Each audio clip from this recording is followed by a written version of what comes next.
I wanted to touch on an aspect of the newly passed Republican House budget because I haven't heard anyone speak to it from this perspective, and it's a Christian biblical perspective that I wanted to talk about.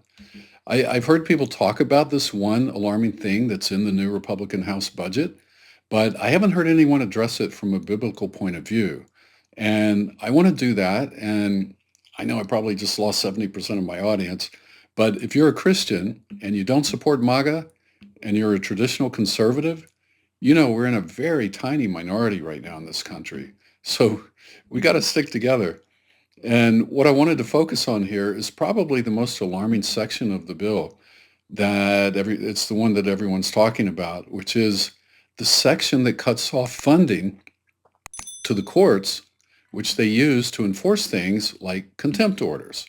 In other words, it's the thing that makes it possible for the courts to make people do things. And at the end, I'm going to share some things with you that I think you'll find very encouraging as a Christian. But first, let's talk about whether or not this budget has things in it that go against Christian principles and teachings in some way, or is it just neutral in that respect? I will tell you, I believe it actually goes against Christian teachings in very fundamental ways, in a big way. And I'll also say this one particular section that we're going to talk about is, about the judges and the courts, is by far and away not the only section in this bill that does that. But I'll talk more about those things on another video. But I'll say this, I downloaded a copy of the entire bill last night, and it amazed me how, as I was going through it, that how many times I would just land on a random page and look down at a random paragraph and then see something startling. I'm like, oh, wow, it says that? Like, wait till you hear what it says about women on welfare, what the requirements they have to meet. It starts to sound reasonable at first, and then they throw in a zinger at the end. But I'm going to do another video on that later. But first, let's look at this one section of the budget that's I think it's so incredibly corrupting. And it's one of the most alarming things in this bill. It's a clause that will cut the funding courts need in order to enforce their orders. In other words, courts won't have the money they need to enforce orders of contempt and other such orders against individuals and parties who are involved in civil court cases.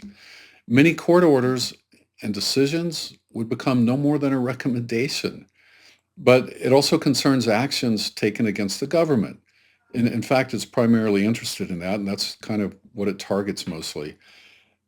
Here's the crazy thing about it, what I've been reading from lawyers and what they're saying about it. They're saying it's retroactive.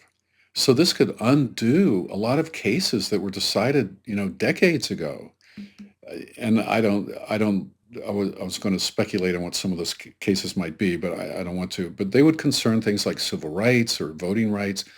Anyway, this will especially affect, though, cases that have sought to prevent government overreach or protect civil liberties, things conservatives should be really, concerned with. And it'll render those cases that were decided in the past where no bond was posted practically unenforceable. And it's really insidious. It's a really insidious provision in this bill. And I believe it's going to bring great harm to our country in a way that's not immediately obvious. So, people will sit there and go, oh, well, I still think everything's okay. No problem here. Trump's still great. Let's take a look at what the rule actually says. It says the court may issue a preliminary injunction or a temporary restraining order only if the movant, that's the person who's bringing the case usually, and in this case, making the request for the restraining order, only if that party gives security in an amount that the court considers proper to pay the cost and damages sustained by any party found to have been wrongfully enjoined or restrained. So basically what it's saying is this. When someone let's just make it real specific. They take President Trump to court and they say he's violated the due process rights of Abrego Garcia. He picked him up, sent him to El Salvador, to prison with no due process, no hearing, no court case, no nothing. They didn't have to offer proof. He wasn't allowed to make an appeal or to even present his side of the case. So in a case like that, what this is saying is that if a party brings a case against the president for doing this, or the administration for doing this, the court can issue a preliminary injunction or a temporary restraining order only if they ask the party who's bringing the case to pay an amount up front, like a bond or a surety, uh, in whatever amount the court deems proper, which would be used later to pay damages to the other party, to the defendant, to the White House in this case, or the administration, to pay damages that might be sustained if this case is later found by a higher court not to have been warranted, if the restraining order was found to be illegal or not warranted. So it would have to pay them monetary damages to compensate for that. But here's the interesting thing. Notice it says how much do they have to pay? It says in an amount that the court considers proper. So there's actually a lot of leeway here. And it's up to the judge, really. It's all up to the judge. The administration might say, hey, you'll owe us $12 billion if you're not successful when this goes on appeal. And the judge could say, well, you say 12 billion. I think 5,000 is more like it. He could literally say anything. It's just that some amount has to be charged. That's why I don't think this is the death knell of the republic, but it's certainly another nail in the coffin because it's pushing us in that direction. It's obvious that the intent of this is to discourage these types of cases by making them too expensive to bring in the first place. But there is that little wiggle room that says who brings the case must post a bond, but the judge gets to set the amount. So, the bill doesn't set any exact amount or even any minimum amount, which is kind of interesting. It just says they must pay something. And then it says whatever the court or the judge deems proper. So it may not bring the complete downfall of our civilization as we know it, but it does, like I say, move us in that direction. But this provision shows that the administration and these Republicans in Washington are on an authoritarian track because all authoritarians must find ways to neutralize and undercut the power of the courts to restrain them. And this is the Republican attempt to do just that. It's not the end all and be all, and it won't stop all cases, and it won't stop all restraining orders, but it will discourage and deter them. They're trying to cut down on the number of cases that people and organizations bring. Now, I know MAGA people who will still say to me today, oh, Jonathan, you're just being dramatic, you're being alarmist, or you just hate Trump, or you're just suffering from Trump derangement syndrome. Well, if they think I'm suffering from Trump derangement syndrome, from TDS, I think they're suffering from RDS, reality detachment syndrome. Because after looking at this budget, which is the Republicans' way of putting their stamp on it, on their agenda, and setting in stone what they really want to do, it's absolutely clear that they're working to undermine the courts and the institutions that make our democratic system possible. And they want to replace it with a system where the president has all power. Notice, they've not passed anything in this bill that would take any power away from the president at all. They want the president to have all power where he can't be restrained by any other branch of government. And to you MAGA conservatives in the audience, this is what conservatism always stood against. We understood the great danger of putting all power into the hands of one man. Go back and reread the Founding Fathers, reread the Constitution. I assume you've read it at least once. It's all right there, very easy to understand. When you trust one man with all power, and that's exactly where this Congress is trying to take us, then you've effectively created a dictatorship. Don't call me alarmist. How could you think anything else after reading this? Or, I don't expect you to read all of it, but after looking at it and, taking in some of what's there, how am I being alarmist to say that? I'm taking this straight from the bill. A dictatorship is a government in which one man has all power. And this bill shows their intention to give Donald Trump as much of that power as they possibly can. After all, If the courts can't constrain a president and the Congress refuses to, then the president becomes the supreme leader of the land. That's a dictator. Now, should Christians be bothered by this, or should we just say, well, one system's this way and another political system's that way? It doesn't really matter. Uh, isn't this just a constitutional and political issue? Or does it have spiritual ramifications as well? I mean, can we find anything in the Bible that would indicate whether or not God is concerned about how much money judges get for different functions they have to perform? Well, as it turns out, yes, there is. In fact, there's a lot in the Bible to indicate that God is very concerned about this. When you realize this bill will make it much harder for federal courts to carry out their task of ensuring that our government protects the rights of all, and I mean the constitutional rights that we're all entitled to, even immigrants, you know, those rights that made America great in the first place, then many of the principles of fairness and justice that are found all throughout the Bible will be violated.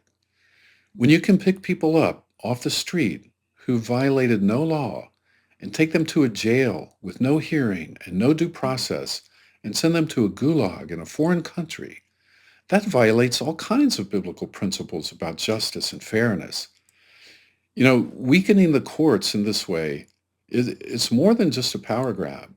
It's an attack on a biblically rooted system meant to restrain sin and protect the innocent. And one last thing, because I think we Christians who see all of this and understand what's really going on, we're obviously in the minority now. And we're in an even smaller minority because we come from conservative backgrounds and we still hold to many of those traditional conservative views. So, you know, we're going to need each other in the future because without each other, we're going to feel very alone. And we'll need each other sometimes even just to bring reminders of encouragement and comfort. And I've actually gotten a lot of encouragement from some of the comments that people leave on these videos, which I really appreciate. And just to know there's more than a few like-minded people out there is just really, it's a great encouragement for me. And here I have what I think might be an encouragement for you, something I read today that I found really impactful. It's from Psalm 82. It's very short, so don't worry, but short but powerful. And it gives a good biblical perspective from which to look at this bill, which to look at everything that's going on in our country today. And it gives a good perspective, you know, we can use to judge things by, like this bill, for instance. It's Psalm 82, starting in verse 2. The psalmist is talking to unjust rulers, and he says this, "How long will you hand down unjust decisions by favoring the wicked? Give justice to the poor and the orphan. Uphold the rights of the oppressed and the destitute." Now, I know if you're MAGA, I know what you're thinking, because anytime the words orphan or oppressed or destitute are mentioned, you think it's DEI. The Bible isn't DEI, and it's not conservative or liberal. This is God's word, okay? And it says right here, give justice to the poor and the orphan. Justice to the poor and the orphan. Justice is not picking people up off the streets and sending them to prison for the rest of their lives with no trial and no due process. That's not just, okay? Uphold the rights of the oppressed and the destitute. It's not an option. This is a biblical command. Rescue the poor and helpless, deliver them from the grasp of evil people. But these oppressors, meaning these oppressors know nothing. They're so ignorant. They wander about in darkness while the whole world is shaken to the core. I say, you are gods, lowercase gods, meaning you're super powerful people.